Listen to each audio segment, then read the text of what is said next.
Hello, fellow heroes of Hyrule. This is Paradox 2767, and today, let's chat about Kass. In anticipation of the release of Tears of the Kingdom this Friday, I wanted to look back at my favorite NPC from Breath of the Wild, Kass, the accordion-playing, brightly colored bard himself. Unlike the other Rito of his tribe, whose designs are based on meat-eating raptors like hawks and falcons, Kass more closely resembles a macaw, parroting the verses passed down to him by his late teacher, and therein lies his life's purpose. In the wild, most birds vocalize for one of two reasons, to protect their home or to attract a mate. But Kass already has a home in Rito Village and a wife in Amali, so why does he sing? A sense of duty to his teacher, the former court poet for the Hyrulean royal family. As Kass shares with you, his teacher fell in love with Princess Zelda 100 years back, when still in her family's employ as the court poet and a much younger man. They travel around Hyrule together, surveying the many ancient ruins scattered across the continent. However, because Zelda had eyes for only her knight attendant Link, the court poet grew jealous and eventually decided to abandon the palace to return home to Kakariko Village. Around that same time, calamity struck, and the dejected court poet witnessed the knight sacrifice himself to prevent the death of his beloved Princess Zelda. Knowing that Link would someday return from the dead to finally overcome Calamity Ganon, the court poet dedicated his life to gathering ancient songs that might assist him, all so that the princess might be saved, the court poet's last words to his student Kass. Though his love for Zelda was unrequited, the man remained ever faithful to her, and ever since he passed away several years back, Kass has been traveling the lands instead, repeating those ancient verses on the court poet's behalf. A loyal student and friend, Kass has put the needs of his late teacher before his own, unable to return to his loving family until his mission is complete. Indeed, Kass doesn't only have his wife Amali waiting for him back at Rito Village, but 5 adorable daughters, Genli, Keel, Knots, Kots, and Kree, each member of the family with their own strong personality.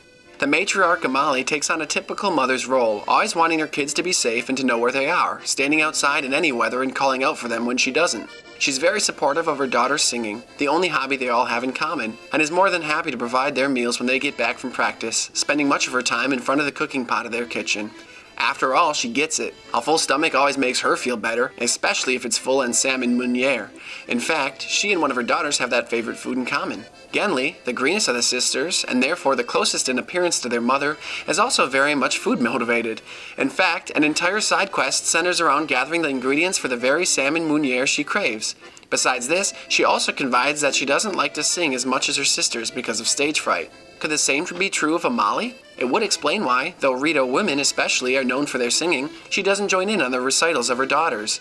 Keel, on the other hand, does not have that shyness problem. She's purple, spunky, a handful to her mother, and wants nothing more than to spend time with her sisters. When her plans for singing with them at the Warbler's Nest seem to fall through, she calls Genli a pain, the rest of her sisters dumb dummies, and the divine beast Vametto a big jerk. But while Keel seems interested in singing primarily for their company, her red sister Knots does it for the music itself.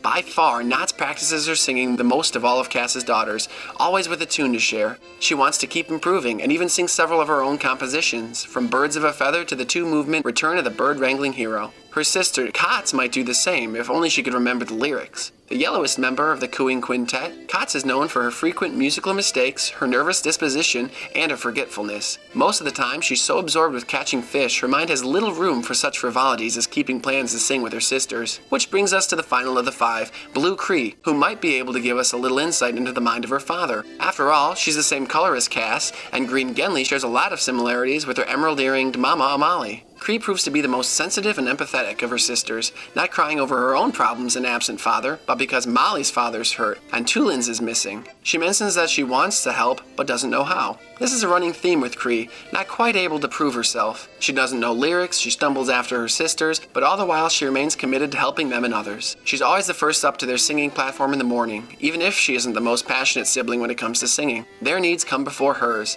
and, in those ways, she really does have a lot in common with her father. After all, though Kass is homesick for his family, sometimes setting up shop tantalizingly close to Rito Village, he puts his promise to his teacher before his own emotions. Just like his daughter Kree, who rushes ahead of the others to perform her role, Kass proactively travels across Hyrule to each of the locations mentioned in his teacher's verses, unable though he is to understand their cryptic meanings without Link's assistance. He's empathetic, he's loyal, but he isn't perfect. In fact, some might say very imperfect. As I got to know Kass's wife and children, I couldn't help but feel saddened by his absence. There's something missing, and as you get to know the 6 of them, you feel it. Amali, of course, misses her husband the most. After all, she's basically the only member of his family who ever got to know him. His daughters have grown up with their father away, traveling the lands for the last several years, keeping his promise to his late friend. It's nice that Kass can put the needs of the court poet before his own, but he's simultaneously neglecting the needs of his family. Thankfully, once you've traveled around with him to discover each of the shrines on which his ancient songs are based, Kass's mission is complete, and he can return to Rito Village to the delight of his wife and kids. Still, I think Kass got lucky. It could have just as easily taken Link 110 years to become resurrected, at which point Kass would have returned home to 5 adult daughters with no connection to their father. I think he was foolish to leave his family behind to travel as he did. After all, he could have taken them with, staying at the inns of Kakariko, Hateno, and other towns as the family traveled the countryside together. 7 heads is better than 1, and I'm sure either his wife or one of his bright kids would have been able to solve some of those ancient riddles where he couldn't. Instead, all he could do was ruminate over those very verses in his makeshift office, overlooking a distant Rito village, and no doubt wishing he was there instead. Still, it's heartwarming to see how his daughters take to him so quickly once he returns, and I'm happy for Amali's sake that he's back. I hope Kass savors his time with his family and enjoys the village while he can, before whatever events await them in Tears of the Kingdom. It's almost certain we'll see Kass again in a few days, accordion in hand, singing to his heart's content. If the plains and mountains of Hyrule call out to him, I hope his wife and daughters come with this time around. Otherwise, perhaps it's time Kass retired, and let the few years older Genli, Keel, Knots, Kotz, and Kree take up the mantle of helping Link. Either way, it'll be a pleasure to see and catch up with our old friend. Thank you all for watching. As Kass so often says, take care, and may the light illuminate your path.